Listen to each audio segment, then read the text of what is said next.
Salut à tous, aujourd'hui vidéo un peu spéciale puisque j'ai eu l'occasion d'aller interviewer Hervé Drévillon qui est spécialisé en histoire militaire et dont certains des livres m'ont déjà servi pour les travaux que je fais sur cette chaîne.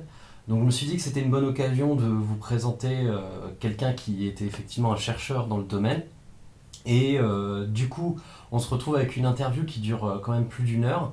Donc en description je vous mettrai chacun des temps de la vidéo en fonction des questions.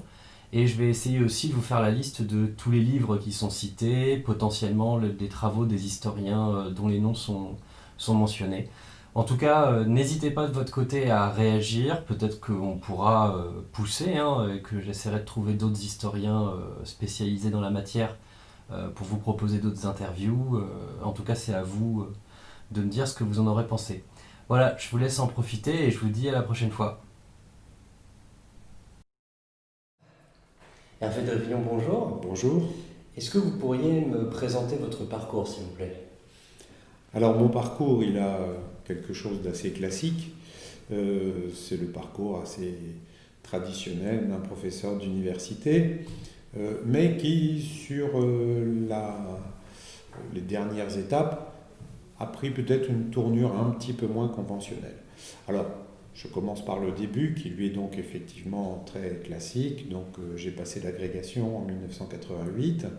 Et à partir de là, j'ai décidé de m'engager dans un travail de recherche de thèse.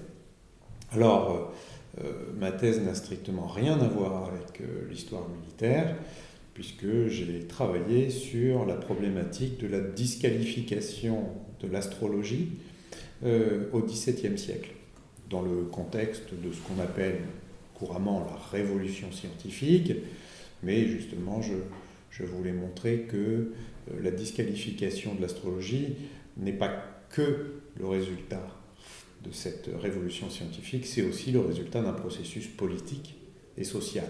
C'est une disqualification sociale. Voilà, bon. Euh, j'ai achevé ma thèse en 1994, thèse que j'ai réalisée tout en enseignant à plein temps dans le secondaire.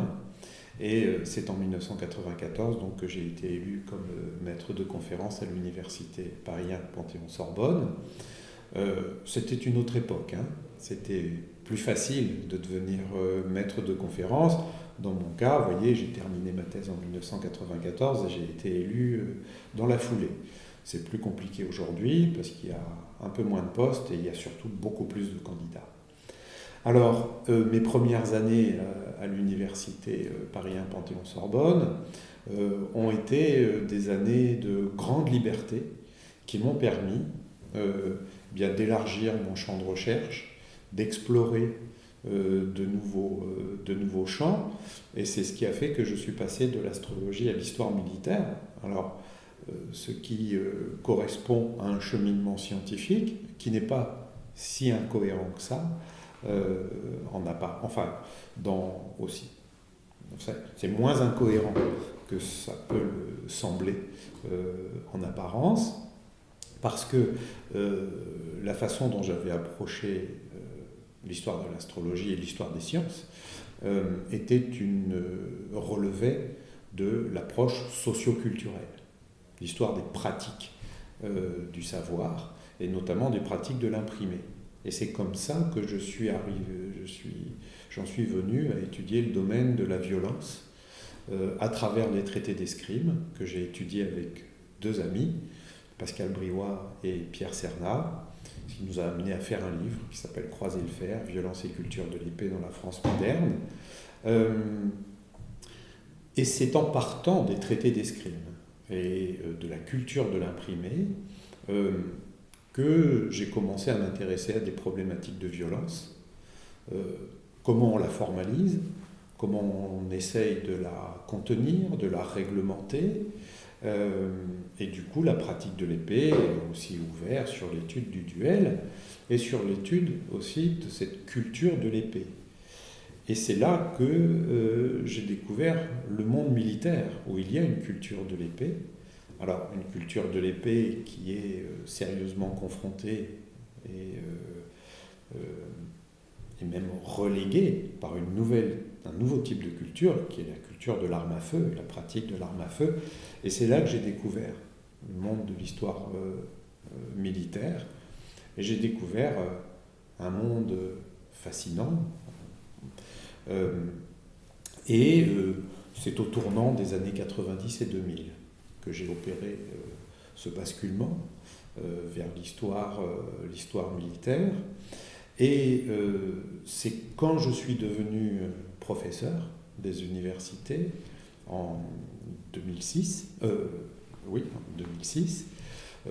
Là, j'ai enseigné à l'université de Poitiers pendant 3 ans avant de revenir en 2009 à l'université Paris 1. Quand on devient professeur des universités, il y a quelque chose de différent par rapport au statut de maître de conférence, c'est qu'on a en charge la responsabilité d'un champ d'études, puisque dès lors qu'on devient professeur des universités, on dirige des thèses. Et là, c'est plus difficile, effectivement, de divaguer, de passer d'un champ de recherche à l'autre. C'est vraiment le moment où, dans une carrière, on tend à se concentrer sur un domaine de recherche, et c'est exactement ce qui s'est passé pour moi. Je suis devenu, à ce moment-là, véritablement spécialiste d'histoire militaire. Et alors, cette spécialisation a pris un tournant particulier à partir de 2010, à partir du moment où j'ai pris des responsabilités au sein du ministère de la Défense. Je suis entré à l'Institut de recherche stratégique de l'école militaire où je dirigeais le domaine histoire. Alors, l'Institut de recherche stratégique de l'école militaire, l'IRSEM, est un centre de recherche dépendant du ministère des Armées, pluridisciplinaire. Et donc, je représentais la dimension historique. Mais étant spécialiste d'histoire moderne, et puis les historiens étant très attachés à la nécessité de couvrir l'ensemble du champ chronologique de l'Antiquité, voire de la préhistoire, jusqu'à nos jours, eh bien, est apparue quand même la nécessité d'entretenir au sein du ministère de la Défense un centre de recherche spécialisé dans l'histoire, et c'est ce qui a donné les réformes du service historique de la Défense, qui a fini par accueillir, à partir de 2013, un professeur des universités en charge de la responsabilité de diriger la politique de recherche au service historique de la Défense, mais aussi sur l'ensemble du ministère, dans le domaine de l'histoire. Et en 2016, j'ai rejoint le service historique de la Défense pour prendre cette fonction de directeur de la recherche, fonction que j'assume encore actuellement en cumul d'activités, c'est-à-dire que je conserve mon activité à l'université et j'effectue ce travail de direction de la recherche au service historique de la Défense. Et c'est ça qui donne cette tournure un petit peu particulière à mon parcours, qui est un parcours qui m'a amené, bien sûr, à évoluer dans le milieu universitaire, mais aussi à en sortir. Et à faire en sorte, et c'est l'essentiel de mon activité ici, au service historique de la Défense, que le monde de la défense et le monde universitaire entrent dans des logiques de coopération, de partenariat.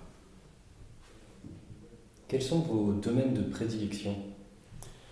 Alors, dans le champ de l'histoire militaire, mon approche se situait initialement plutôt dans le registre d'une approche socio-culturelle. La question qui m'intéressait, et qui m'a amené d'ailleurs dans le champ de l'histoire militaire, c'est de comprendre comment des groupes d'individus ont fait du métier des armes justement leur métier. C'est la logique de la professionnalisation qui apparaît au XVIIe siècle. Avec la naissance de la possibilité de faire des carrières. On sort d'une logique, d'une identité militaire qui était fortement liée à l'identité de la noblesse, où l'activité militaire était censée être l'activité privilégiée de la noblesse, pour entrer dans une logique professionnelle. Alors, où la noblesse continue à garder une forte prééminence, mais qui, justement, dans son éthique, mais aussi dans les pratiques, et notamment les pratiques de reconnaissance du mérite, de l'évaluation des individus. Je prends juste un petit exemple. Par exemple, c'est le département de la guerre, sous Louis XIV, donc on dirait aujourd'hui le ministère, qui a inventé la pratique de l'évaluation des fonctionnaires, avec l'évaluation des états de service, des systèmes de notation qui sont censés avoir une influence sur le système de promotion. Et donc ça a été ma première approche, une approche socioculturelle, c'est-à-dire comprendre les logiques professionnelles du métier des armes, alors que j'avais aussi abordé à partir du métier de maître d'armes. Enfin, ceux qui enseignent l'escrime dans la société civile à partir du XVIe et surtout au XVIIe siècle. Donc, qu'est-ce que ça veut dire que faire de l'homicide son métier? Qu'est-ce que ça veut dire du point de vue social? Qu'est-ce que ça veut dire du point de vue culturel, etc. Donc voilà ma première approche. Cette approche, je l'ai aussi appliquée, je le disais tout à l'heure, à l'étude des traités, des manuels. Alors des traités d'escrime, mais aussi des traités d'art militaire, qu'il faut étudier comme des objets imprimés, parce que la forme imprimée n'est pas neutre. La forme imprimée, les usages de l'imprimé ont un impact sur la formation de la pensée. Ça, c'est une dimension aussi qui m'intéresse. Donc voilà, c'est ce que j'appelle l'approche socio-culturelle.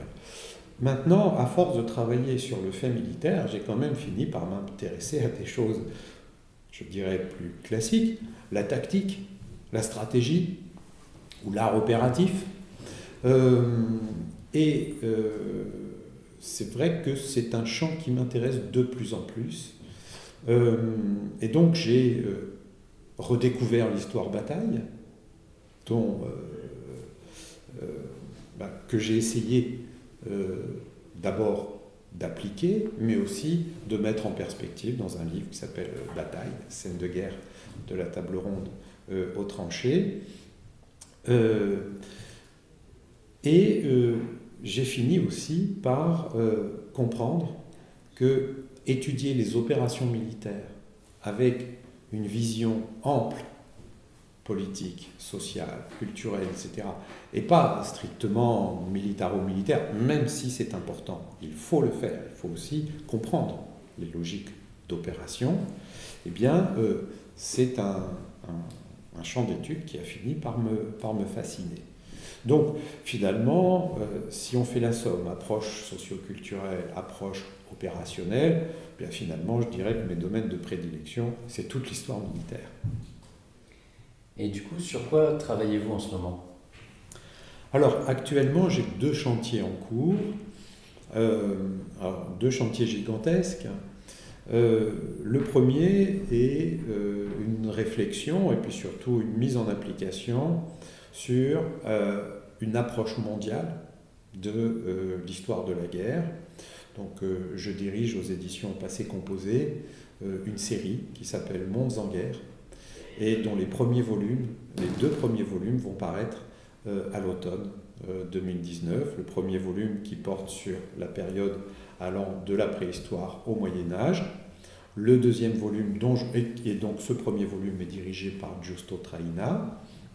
Le deuxième volume que j'ai dirigé personnellement porte sur la période moderne qui commence en gros aux guerres d'Italie ou à la fin de la guerre de 100 ans. Enfin, les frontières ne sont pas des frontières fixes, disons deuxième moitié du XVe siècle, jusque les années 1870.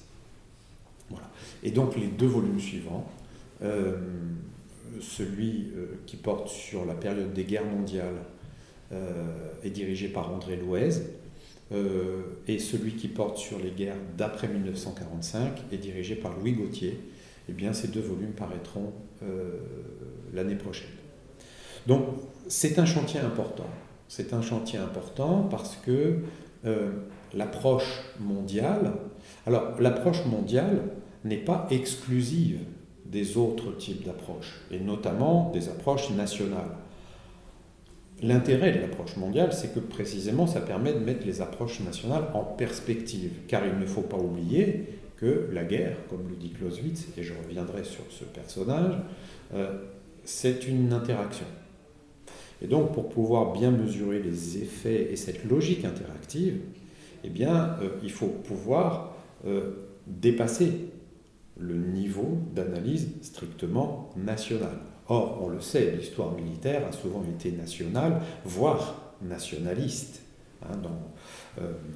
Alors, ça n'est pas que l'approche nationale soit illégitime et mauvaise. J'ai quand même co-dirigé l'an dernier avec Olivier Vievorka une histoire militaire de la France. C'est une approche pertinente, mais c'est une approche pertinente qui mérite d'être mise en perspective avec d'autres échelles d'analyse. Et de ce point de vue-là, la perspective mondiale est riche. Alors, lorsque je parle de la perspective mondiale, en fait, c'est se donner la possibilité d'étudier la guerre à différentes échelles. Nationales, mais aussi infranationales, c'est-à-dire à des échelles plus locales, et notamment étudier des conflits qui ne sont pas des conflits nationaux, ça existe aussi. Donc, étudier la guerre sous toutes ces échelles. Donc voilà ce premier chantier. Le deuxième chantier, qui lui débouchera sur une publication en 2021, eh bien c'est une lecture critique de Clausewitz.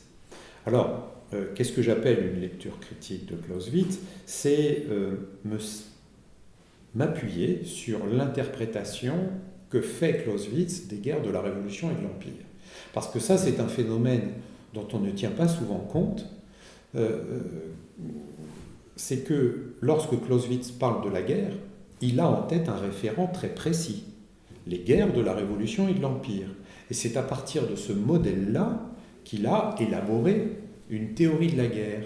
Et bien souvent, on utilise Clausewitz comme une référence absolue pour penser la guerre, sans tenir compte du fait que son référent, ce sont les guerres de la Révolution et de l'Empire. Et donc, je suis en train de travailler à une relecture de Clausewitz à la lumière des guerres de la Révolution et de l'Empire comme phénomène historique.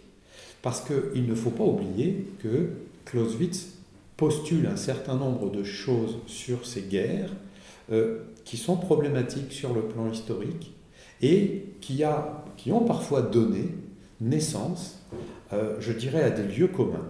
Notamment, un des pires lieux communs, c'est à partir de la notion clausewitzienne de guerre absolue. Alors, ce que Clausewitz appelle la guerre absolue, c'est l'absolu de la guerre, c'est-à-dire la guerre dans sa perfection absolue, la guerre qui n'est pas entravée par ce que Clausewitz appelle des frictions et qui se développe dans sa logique idéale. Et selon lui, les guerres napoléoniennes correspondent historiquement au moment où la guerre réelle a correspondu le plus à la guerre absolue, c'est-à-dire où la guerre réelle a correspondu à la guerre idéale. Et d'ailleurs, il a un chapitre qui s'appelle « Guerre réelle et guerre absolue ». Alors, justement, mon entreprise consiste à partir de la guerre réelle, parce que, alors, je le dis avec un peu de présomption, mais l'historien qui fait l'histoire d'une guerre passée est mieux placé que l'acteur de ces guerres pour l'étudier. Pourquoi ? Eh bien parce que l'historien a accès à des archives et à des documentations que l'acteur de la guerre ne connaît pas. Par exemple, quand Clausewitz fait l'histoire des guerres de la Révolution et de l'Empire, eh bien, il s'appuie sur des ressources archivistiques qui sont très limitées.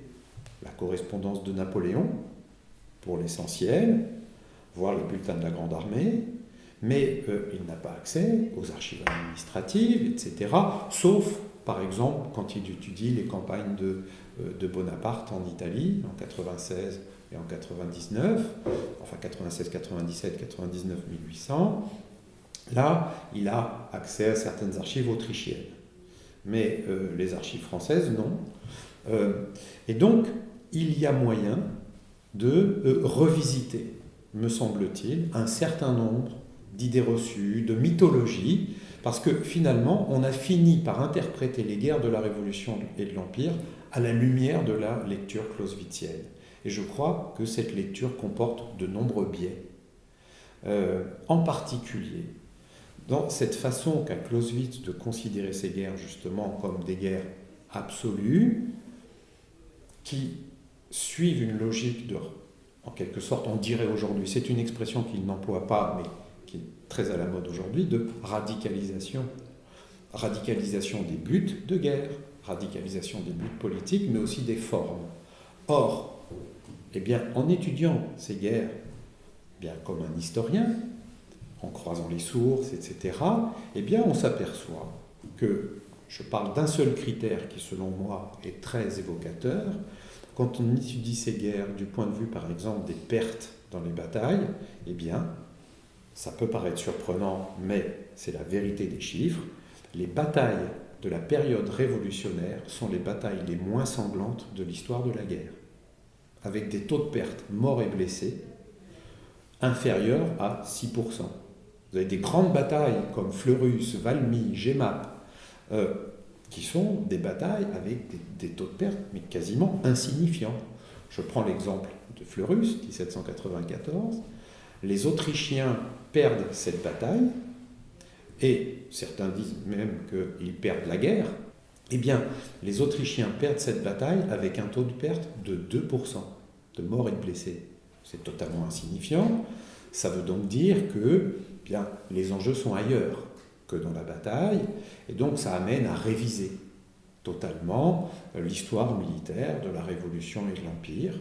Et donc, voilà, ce que je vais proposer, voilà, c'est une lecture critique, mais critique, mon but n'est pas faire du Clausewitz bashing, parce que Clausewitz est le meilleur critique de lui-même. D'abord parce qu'il a une pensée paradoxale, souvent. Déjà, dans le fait d'opposer guerre absolue et guerre réelle, c'est une opposition qui l'amène parfois à être confronté à des paradoxes. Alors qu'il n'esquive pas, qu'il reconnaît. Et ce à quoi je vais surtout m'attaquer, justement, c'est à la sacralisation de Clausewitz. Une sacralisation qui amène à ignorer tous les paradoxes qu'il soulève. Et finalement, je dirais qu'en critiquant Clausewitz, c'est la meilleure façon d'être fidèle à la pensée de Clausewitz. Donc voilà le deuxième chantier sur lequel je suis. Alors, comment et pourquoi vous vous êtes tourné vers l'histoire militaire ? Alors, j'en suis arrivé à l'histoire militaire finalement par une série de hasards et surtout, je dirais tout simplement, par une logique intellectuelle de la recherche.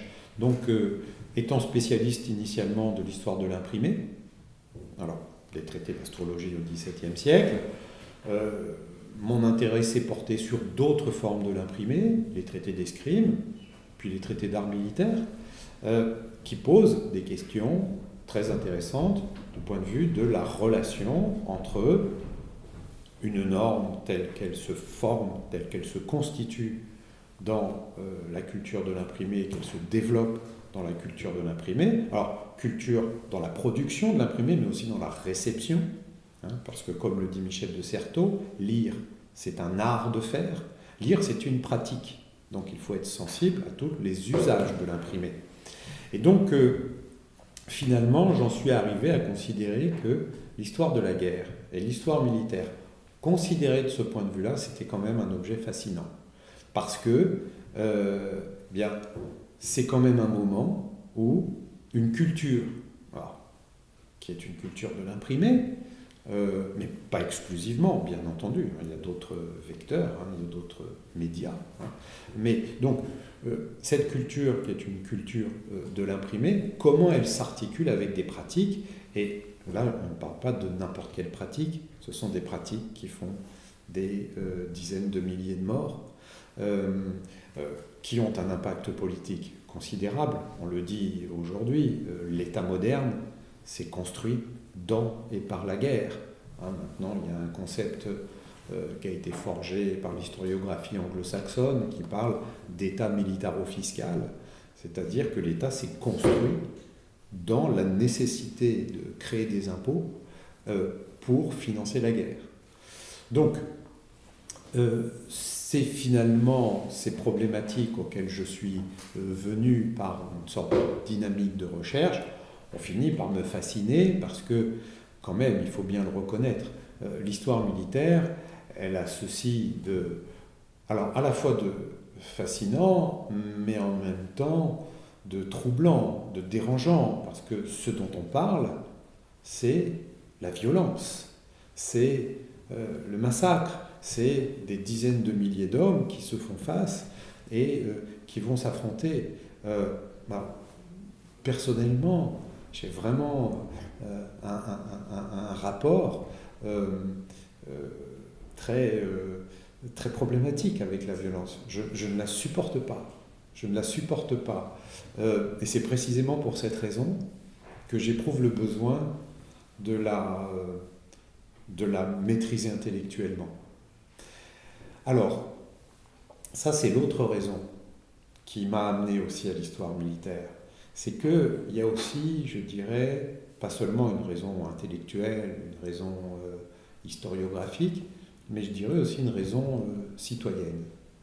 C'est que je pense que la maîtrise de la force publique dans la guerre, mais aussi, on peut le voir aussi, au-delà de la guerre, c'est pour ça que je suis fidèle à la notion d'histoire militaire. Parce que faire de l'histoire militaire, c'est étudier l'usage de la force au-delà de la guerre, notamment dans le maintien de l'ordre à l'époque moderne, où c'est essentiellement des forces militaires qui assurent le maintien de l'ordre, et même la naissance de la police. Alors, la police qui est aujourd'hui non militaire, eh bien, elle l'était au XVIIIe siècle, avec la maréchaussée, qui est devenue la gendarmerie nationale en 1791. Et puis, dans la naissance du paradigme policier, eh bien, il y a beaucoup d'influences militaires, et notamment l'influence de ce qu'on appelle au XVIIIe siècle la petite guerre. Contrôler des espaces, contrôler des populations. Eh bien, toutes ces activités-là viennent de la petite guerre. Et donc, je crois que comprendre l'usage raisonné, maîtrisé de la force publique, c'est un enjeu intellectuel, mais aussi un enjeu citoyen. Parce que beaucoup de régimes, beaucoup de systèmes politiques se sont perdus dans un mésusage, dans un mauvais usage de la force publique. Et je crois qu'il y a là un enjeu citoyen. Bien encadrer intellectuellement l'usage de la force publique et puis justement aussi veiller à ce que cet usage de la force publique soit aussi encadré par la loi, encadré démocratiquement, mais aussi encadré, maîtrisé opérationnellement. Il faut que l'usage de la force publique soit aussi efficace. Donc il y a aussi un enjeu citoyen, je pense. Du coup, on va passer... Vous avez déjà partiellement répondu à la question. Pourquoi étudier l'histoire militaire et quels sont les outils de cette matière? Alors, voilà. Alors, il y a une raison très particulière qui est aussi que l'histoire militaire joue un rôle très important dans la culture militaire et aussi dans la compréhension, la théorisation de la guerre, mais aussi dans la prospective. C'est-à-dire que lorsque les armées d'aujourd'hui s'interrogent sur ce que sera la guerre de demain, qu'elles sont obligées de préparer, la guerre ça s'anticipe, eh bien, comment est-ce qu'on anticipe l'avenir? C'est souvent sur la base d'un raisonnement historique. C'est-à-dire qu'on étudie dans le passé jusqu'à aujourd'hui des dynamiques historiques que l'on a tendance à projeter dans l'avenir, à prolonger dans l'avenir. Donc, ce que l'on appelle aujourd'hui la prospective repose souvent sur une démarche fondamentalement historienne. Et je crois qu'il est important, justement, d'avoir conscience des enjeux épistémologiques, des enjeux scientifiques, de ce que l'on fait quand on fait de la prospective. Et la meilleure façon de réfléchir à la prospective, c'est de faire de l'histoire avec une conscience des enjeux et des méthodes de ce que l'on est en train de faire. Donc oui, je crois que l'histoire militaire a un rôle important, y compris dans l'évolution de l'outil militaire. Alors, quels sont les outils pour faire cette histoire? Ils sont merveilleux. Le service historique de la défense dispose de 450 km linéaires d'archives, ce qui fait du service historique de la défense le plus grand centre d'archives de France. Il y a plus d'archives au service historique de la défense qu'aux archives nationales. Alors, ce sont des archives qui sont réparties sur plusieurs sites, 10. Bon, le site principal est Vincennes, mais il y en a d'autres dans les ports de France, Cherbourg, Brest, Lorient, Toulon, Rochefort, mais il y a aussi les archives du personnel militaire à Pau, les archives de l'armement et du personnel civil à Châtellerault, les archives sur les conflits contemporains à Caen. Donc, et ce sont des ressources extraordinaires. Les archives militaires en France sont particulièrement développées. Alors, elles datent de 1688. C'est à partir de 1688, sous Louis XIV, que le secrétaire d'État de la guerre, Louvois, décide de créer ce qu'on appelle le dépôt de la guerre, c'est-à-dire un dépôt d'archives. Alors, pourquoi? Pourquoi est-ce que c'est dans le domaine de la guerre que est née cette logique d'archivage? Eh bien parce que les archives étaient censées, à cette époque, servir pour préparer les guerres futures. Lorsqu'on préparait une campagne dans un espace, eh bien, on utilisait toute la documentation héritée des campagnes précédentes. Et donc, ça revient sur ce que je disais, sur la fonction civique, politique au sens très large du terme, de l'histoire. Et donc, il y a, pour celui qui veut faire de l'histoire militaire, des ressources documentaires absolument phénoménales, mais je dirais même aussi pour ceux qui veulent faire de l'histoire non militaire, et ça on ne le dit pas suffisamment, mais il y a des ressources pour faire de l'histoire de France extraordinaires au service historique de la défense. Quelle est la place de l'histoire militaire en France aujourd'hui? Alors la place de l'histoire militaire en France aujourd'hui a beaucoup évolué. Alors il y a une longue histoire de l'histoire militaire. Il y a eu une période au XIXe siècle et dans la première moitié du XXe siècle où l'histoire militaire était très très développée au point qu'elle avait donné naissance à un concept qui est le concept d'histoire-bataille. Alors l'histoire-bataille, contrairement à ce que l'on pense, ce ne sont pas les historiens de l'école des annales qui l'ont inventé. C'est un historien des années 1830 qui s'appelle Alexis Monteil. Alexis Monteil écrit une histoire de France qu'il appelle l'histoire des Français, dans laquelle il explique que ce qui fait l'histoire de France, eh bien, ce sont les structures de la vie quotidienne. Et selon lui, c'est ça qui est important. Et donc il oppose cette perception de l'histoire à ce qu'il appelle l'histoire-bataille, qu'il juge trop événementielle et trop exclusivement militaire. Donc, vous voyez l'importance quand même de l'histoire militaire dans le paysage historiographique. Alors, tout a changé à partir de la Seconde Guerre mondiale. Ce qui a surtout changé, c'est la relation entre la France et son armée. Bon, la Seconde Guerre mondiale a marqué déjà une première rupture, la défaite de 1940.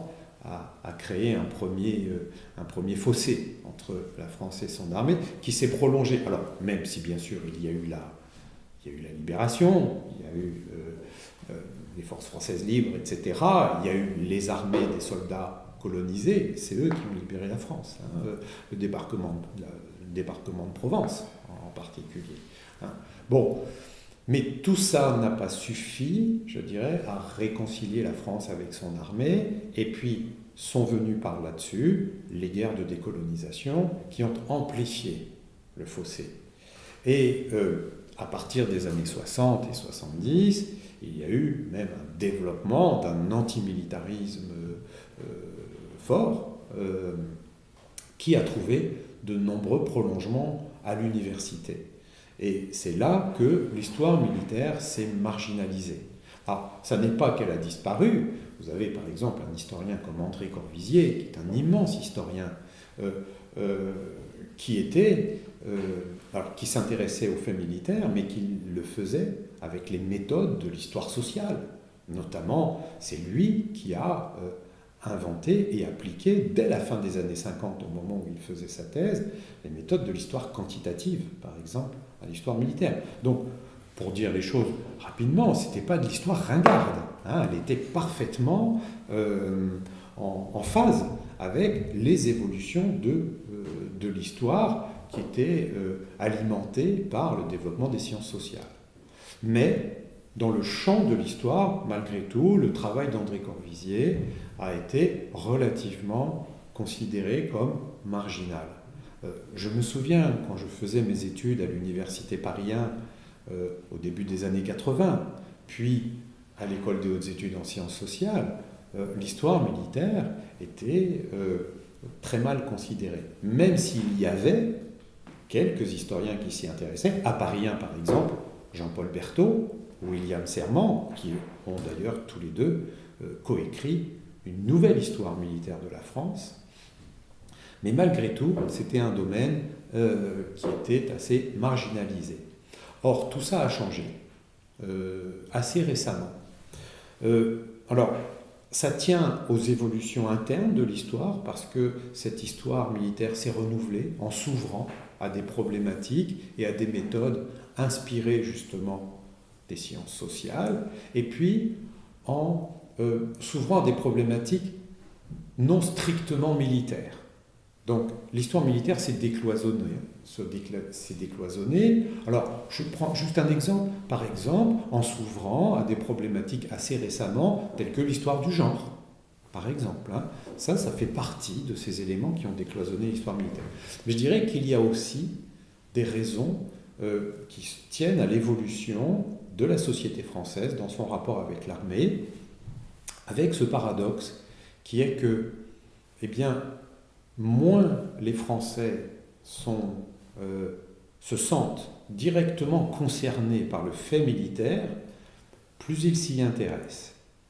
Il y a eu la suppression du service national en 1996-97, et puis la professionnalisation, donc le fait que l'armée aujourd'hui est une armée professionnelle, et une armée qui, alors jusqu'à l'opération Sentinelle, n'intervenait plus que dans le cadre d'opérations extérieures. Et donc finalement, c'est une armée qui a fini par devenir un petit peu hors sol. Alors que jusqu'à présent, le but principal de l'armée en France, c'était de défendre le territoire français. Et donc elle avait une emprise territoriale, une emprise sociale, une emprise politique, qu'elle a perdue en devenant une armée d'opérations extérieures professionnelle. Et donc, d'une certaine façon, la France s'est un petit peu désintéressée de son armée qui s'est un peu refermée sur elle-même. À partir de ce moment-là, l'armée est devenue un objet, je dirais, froid. Elle ne posait plus les mêmes problèmes politiques. À partir du moment, par exemple, où les Français n'ont plus fait leur service militaire, s'intéresser à l'armée est devenu plus neutre, moins chargé d'enjeux politiques. Et puis, c'est ce qui a permis, je crois, de réintroduire l'histoire militaire dans l'université, mais aussi dans la société française, où il y a un véritable regain d'intérêt. Et alors, ce regain d'intérêt s'est amplifié dans le prolongement des attentats.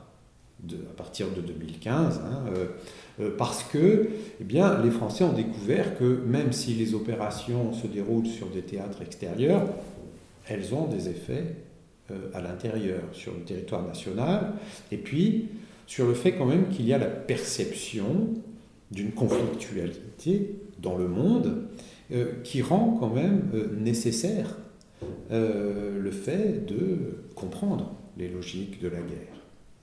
Alors, mais là aussi ça se fait de façon assez paradoxale, parce que nous vivons quand même dans un monde qui nous donne l'impression d'être un monde dangereux, alors que par rapport aux critères passés,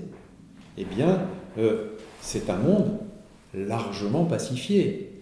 Bon, je prends un seul indicateur. Il y a aujourd'hui dans le monde plus de gens qui meurent de suicide que de gens qui meurent sous l'effet de combats dans le cadre de conflits armés nationaux ou de conflits armés conflits armés internationaux ou non internationaux. Donc, si on prend ce simple critère, on aurait tendance à dire que le monde est beaucoup plus pacifié qu'avant. Mais ça n'a pas de sens de le dire comme ça, puisque ce n'est pas du tout la perception qu'on en a. Et justement, la perception qu'une société peut avoir de la violence, c'est un phénomène important. D'où là aussi la nécessité de comprendre la violence, de la relativiser, de la mettre en perspective. C'est aussi un fait social, c'est un fait politique aussi, parce que c'est une dimension politique, par exemple, c'est un problème politique qui consiste à déployer les forces armées sur le territoire national, l'opération Sentinelle. C'est pas neutre comme affaire, et donc c'est important de le mettre en perspective. Et donc, finalement, ça renforce, je crois, l'intérêt de la société française sur ces questions militaires. Et donc actuellement, la société française redécouvre son histoire militaire. Alors, ce qui est une originalité, si on compare par exemple avec le monde anglo-saxon, les Anglais, au Royaume-Uni, on n'a jamais oublié l'histoire militaire. Certains disent même que par exemple le livre d'histoire en Angleterre, au Royaume-Uni, l'édition en histoire ne survit que grâce à l'histoire militaire. Aux États-Unis aussi, l'histoire militaire est très dynamique. Et finalement, la France est en train de se mettre au diapason. Et du coup, quel avenir on peut envisager pour elle ? Alors, moi, je crois qu'il y a un avenir important pour l'histoire militaire, parce que je crois que l'approche historienne a quelque chose d'important à faire valoir dans le cadre de ce qu'on appelle les war studies, c'est-à-dire les études sur la guerre, et y compris la théorisation de la guerre. Pourquoi ? Parce que la démarche historique, elle a une essence, qui est l'essence critique.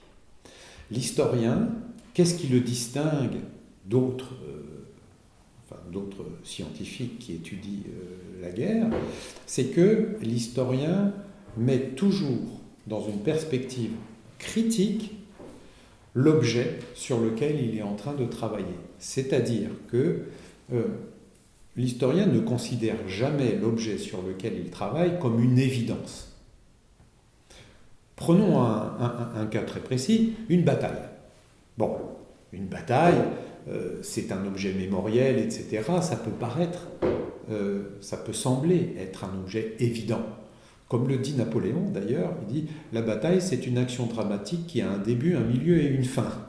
Bon, c'est un petit peu ironique, mais la bataille, on pourrait considérer que c'est un concentré d'événements.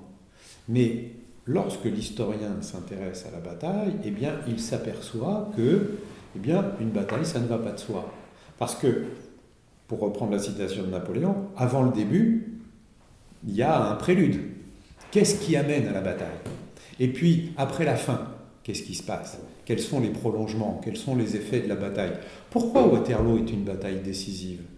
C'est une question. Waterloo, vous avez à peu près 80 000 soldats français qui sont engagés.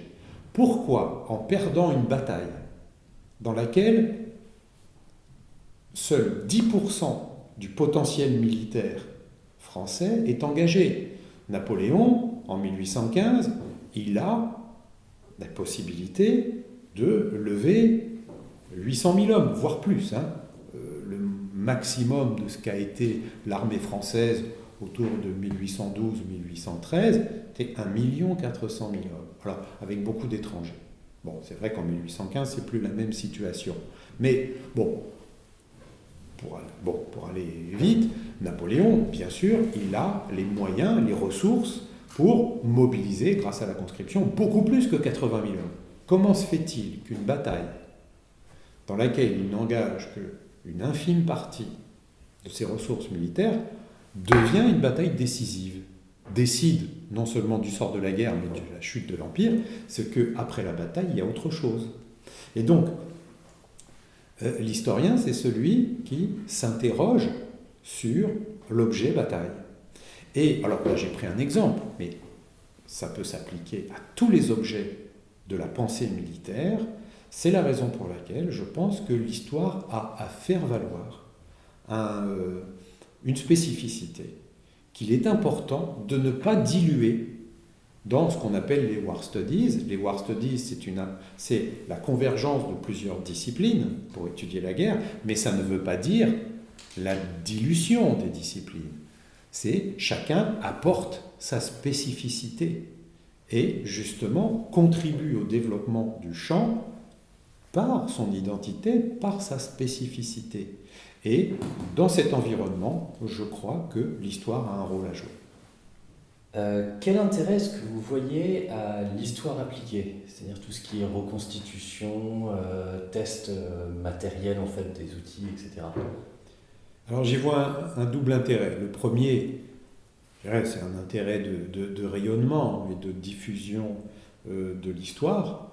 Alors, dans la sphère civile, mais aussi militaire, parce qu'il y a par exemple dans les cultures militaires une culture de l'histoire appliquée, notamment ce qu'on appelle les études de terrain, alors ce qu'on appelle en anglais les staff ride, c'est-à-dire étudier une opération, alors une bataille, une campagne, etc., sur le terrain. Alors ça, c'est une méthode pédagogique qui a été inventée par les Prussiens dans la Kriegsakademie, l'académie de guerre, qui a été créée suite au désastre militaire prussien, la défaite de Iéna, etc.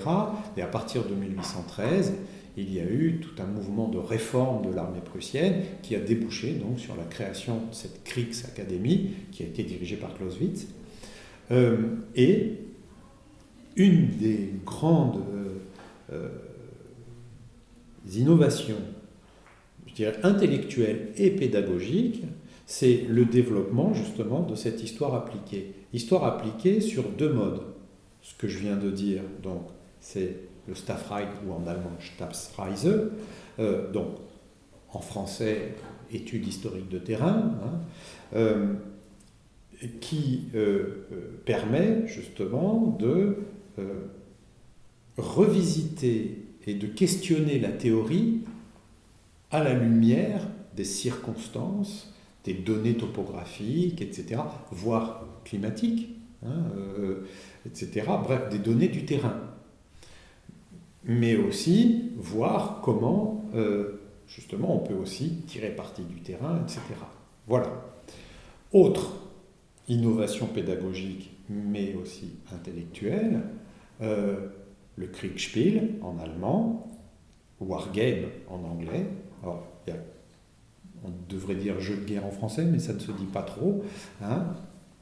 Là, c'est aussi une façon de mettre en application une théorie de la guerre. Et donc, ces deux innovations pédagogiques, elles sont quand même remarquables dans la Kriegsakademie des débuts, au début du 19e siècle. Eh bien, elles sont, je crois, toujours à l'action dans des formes différentes de d'application de l'histoire, que ce soit des reconstitutions ou que ce soit justement de wargame, alors qui aujourd'hui s'est étendu avec des moyens technologiques nouveaux à d'autres réalités, notamment celle du jeu vidéo. Il y a des interactions très importantes. Alors, ce qui a donné naissance d'ailleurs à ce concept qu'on appelle le concept de serious game, c'est-à-dire donc utiliser ces ressources du jeu et ces ressources technologiques du jeu vidéo, non seulement comme élément de pédagogie, mais aussi, et c'est ça le deuxième intérêt. Donc là, le premier, c'était la perspective, je dirais, pédagogique, la perspective de rayonnement, comment faire en sorte de diffuser dans la société civile ou militaire une pensée ou une histoire. Mais à l'inverse, il y a un deuxième intérêt, c'est que ces applications, elles ont un effet scientifique. Bon, je reprends l'exemple du wargame. Construire un jeu de guerre, c'est théoriser la guerre. Et donc, le faire de façon réflexive, me semble-t-il, est un effort très intéressant, ce que font très bien au Royaume-Uni les collègues du King's College, dans lequel vous avez une section consacrée au wargame dans un organisme de recherche. Et donc, réfléchir au wargame, mais aussi, je prends un autre exemple, les effets de l'histoire appliquée sur les renouvellements de l'histoire. Vous avez un historien américain, alors qui a été assez controversé parce qu'il a un petit peu trop poussé sa théorie du modèle occidental de la guerre, c'est Victor Davis Hanson. Mais initialement, son travail d'historien de l'Antiquité, de compréhension des guerres de l'Antiquité, il a été profondément marqué par la reconstitution, par des reconstitutions qu'il a faites. Alors, il équipait ses étudiants d'armes, de tenues, etc., qui étaient ceux des soldats de l'Antiquité, pour pouvoir expérimenter un certain nombre de choses. Et ça a donné naissance, alors pas uniquement ce qu'il a fait lui, mais d'autres, à ce qu'on appelle l'archéologie expérimentale. C'est-à-dire reconstituer, ça ouvre des perspectives de renouvellement, de compréhension de la guerre. Et donc, ça aussi, vous voyez, des choses toutes bêtes. On sait que pour recharger une arquebuse ou un mousquet au XVIe ou XVIIe siècle, c'est fastidieux, long, compliqué. L'expérimenter, individuellement, collectivement, expérimenter aussi ce que peut être une manœuvre d'un carré de piquier, le mesurer concrètement, ça ouvre des perspectives de renouvellement de la compréhension de la guerre. Donc voilà, je crois que l'histoire appliquée, elle a ce double intérêt, je dirais intérêt pédagogique et intérêt scientifique. Est-ce que la politique contemporaine influe sur l'histoire, sur l'étude de l'histoire militaire ? Oui, je crois qu'il y a une influence. D'abord, une influence qui relève de la relation entre une société et son armée. Ça, on ne peut pas le contester. La perception que l'on a socialement, même politiquement, du fait militaire, bien sûr, elle a nécessairement des effets sur la démarche historique. Bon, prenons un exemple. Aujourd'hui, nous sommes dans une problématique de ce qu'on appelle le continuum sécurité-défense. C'est-à-dire le fait que les enjeux de sécurité intérieure et de défense, donc sur le plan extérieur, s'entremêlent. Vous voyez notamment le terrorisme. Bon. Tout ça commence à produire un intérêt historiographique. Alors, ça commence juste, sur des enjeux tels que, par exemple, la compréhension des logiques de ce que le théoricien de la guerre de la fin du XVIIIe, Guibert, appelle la force publique. Donc en 1790, Guibert publie un traité qui s'appelle le traité de la force publique. Alors, la force publique, considérée sous tous ses états, dans laquelle il dit étudier la force intérieure, les forces de police intérieure, et étudier les forces de l'extérieur, donc l'armée, la guerre, etc., eh bien, tout ça doit se faire de façon articulée, combinée, et non pas cloisonnée. Eh bien, aujourd'hui, on est en train de redécouvrir ça. Et effectivement, là, le champ de l'histoire militaire est très intéressant, parce que l'histoire militaire, ça n'est pas que l'histoire de la guerre. Et, par exemple, faire l'histoire d'une institution comme la gendarmerie. La gendarmerie, qui est engagée sur les théâtres extérieurs aujourd'hui, bien sûr, elle est aussi engagée, enfin, sa mission principale sur le théâtre intérieur, eh bien, elle a aussi une histoire. Et l'histoire de la gendarmerie, c'est l'histoire du maintien de l'ordre en France. Et on le voit avec toutes les problématiques actuelles, il y a quand même une problématique de la compréhension du maintien de l'ordre.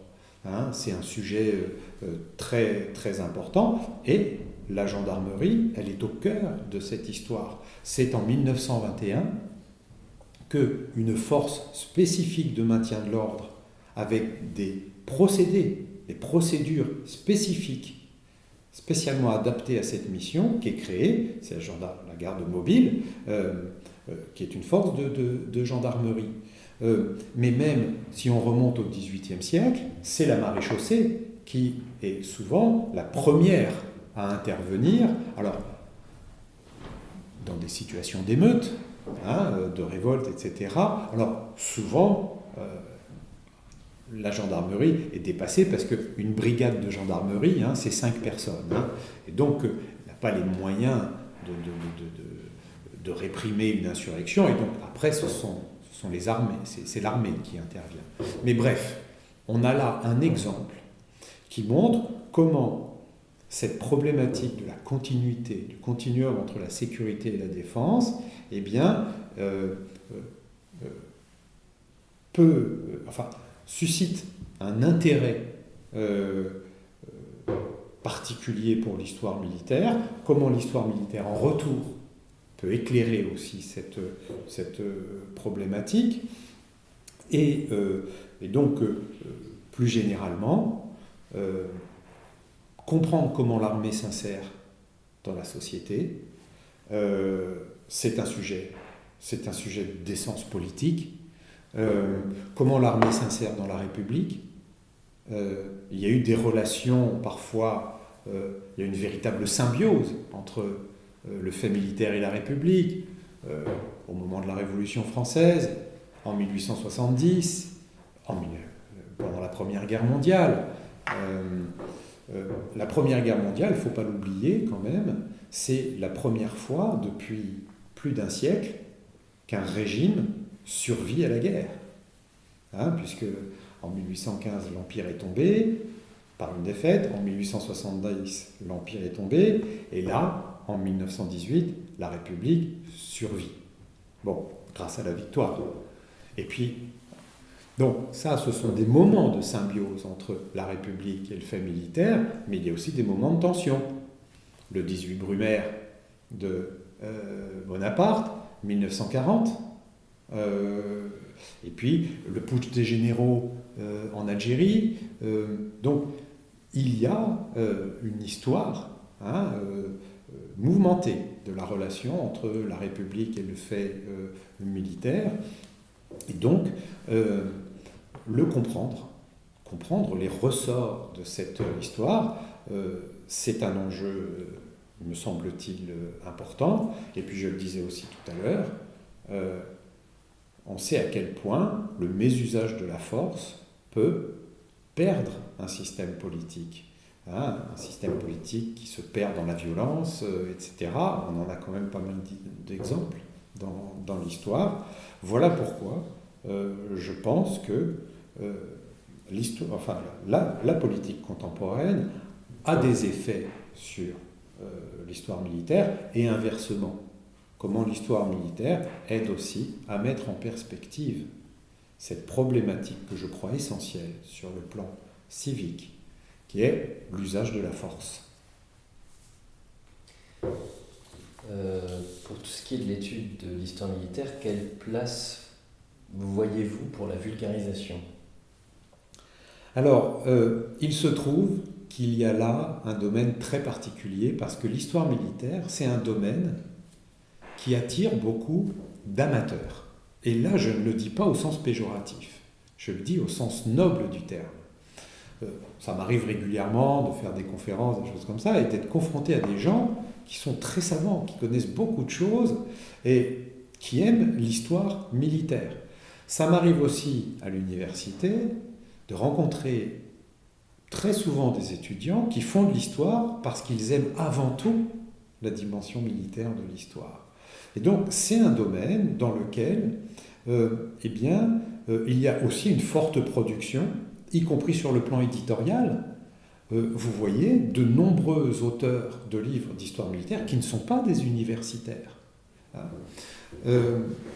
Et donc, voilà, c'est un champ qui attire des amateurs et qui a une forte présence socialement, éditorialement aussi. Il y a une activité du livre d'histoire militaire qui se développe beaucoup actuellement en France. Et ce domaine, depuis le développement, notamment depuis le développement d'Internet, a donné quand même naissance à des sur ces nouveaux supports que peuvent être des blogs, des chaînes YouTube, etc., à des réalisations que je trouve excellentes, que je trouve passionnantes. Je vais prendre un exemple. Je prendrai un exemple.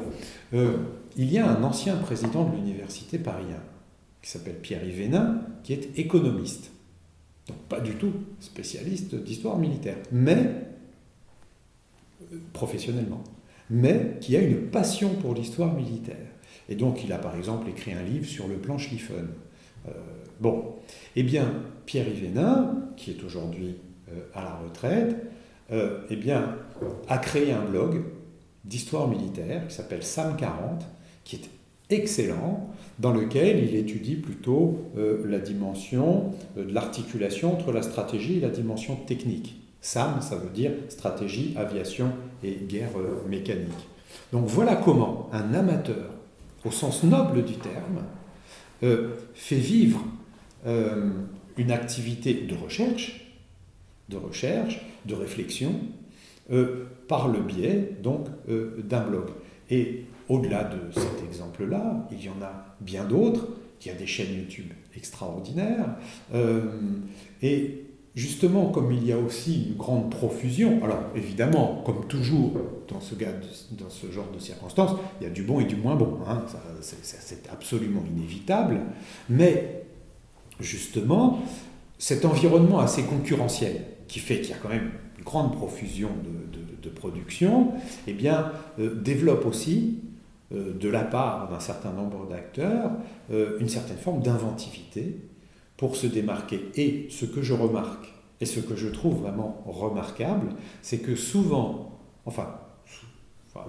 assez souvent, le moyen pour se démarquer des autres activités, c'est de renforcer la crédibilité scientifique, de renforcer le contenu scientifique, ce qui donne à ces instruments de vulgarisation, appelons ça comme ça, une dimension vraiment que je trouve fascinante. Et c'est là qu'on voit qu'un domaine de l'histoire actif, parce qu'il est assez profondément enraciné, peut aussi être un domaine dynamique sur le plan scientifique. Je prends un dernier exemple, c'est justement cette dimension-là qui attire dans les études universitaires des étudiants qui viennent faire de l'histoire parce qu'ils ont ce goût pour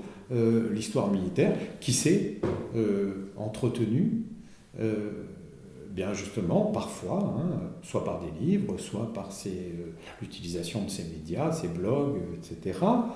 Et moi je dirais, le fait d'avoir des étudiants qui ont par ailleurs une passion pour ce qu'ils étudient, eh bien, ça crée quelque chose d'absolument unique pour l'enseignant que je suis. C'est que je trouve que depuis quelques années, j'ai des étudiants qui travaillent avec moi et qui sont remarquables. Et je le dis, mais sans démagogie, sans rien. Depuis quelques années, je lis des travaux de recherche des étudiants avec admiration. J'ai lu des mémoires de master, mais remarquables, qui sont quasiment du niveau d'une thèse de doctorat. Et tout ça, ça crée aussi une dynamique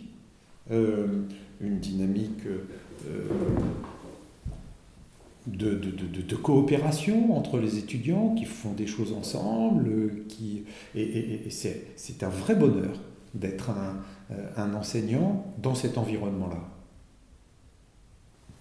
Est-ce que vous avez un mot de la fin, dernière chose à ajouter ? Je prolongerai en disant que enseigner dans un domaine comme celui-ci, qui est un domaine dans lequel on trouve de nombreux amateurs, une fois de plus, je le redis, au sens noble du terme, en tout cas des gens passionnés, eh bien, c'est quelque chose d'exaltant.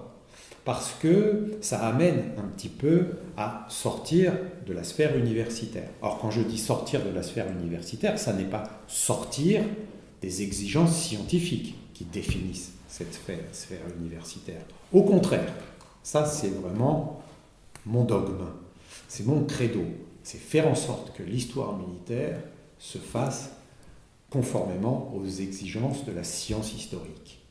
Et précisément, on a là un vecteur extraordinaire de diffusion dans la société, au-delà du monde universitaire, de l'exigence intellectuelle, de l'exigence scientifique, un moyen de diffusion, je dirais, de l'intelligence des choses. Et ça vaut dans la société civile, ça vaut aussi dans la société militaire. L'histoire a un rôle à jouer très important, l'histoire en tant que science critique. Et eh bien, il y a actuellement quand même un climat plutôt favorable à ce développement. Alors, pour être tout à fait honnête, il y a quand même encore des réticences. Il y a encore des réticences dans le monde universitaire vis-à-vis de coopération trop développée avec le monde militaire.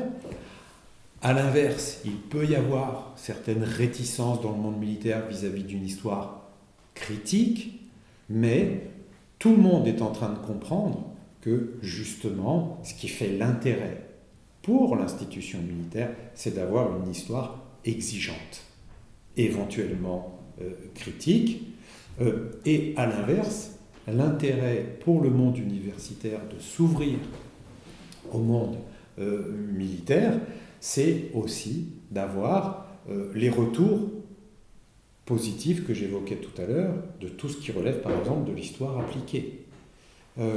Et donc, le mot de la fin sera assez optimiste, c'est que je trouve qu'il y a autour de l'histoire militaire actuellement en France une dynamique vraiment intéressante, et je dirais même enthousiasmante. Merci beaucoup. Merci. J'ai une petite question bonus. Vous pouvez nous parler de votre dernier album de musique ?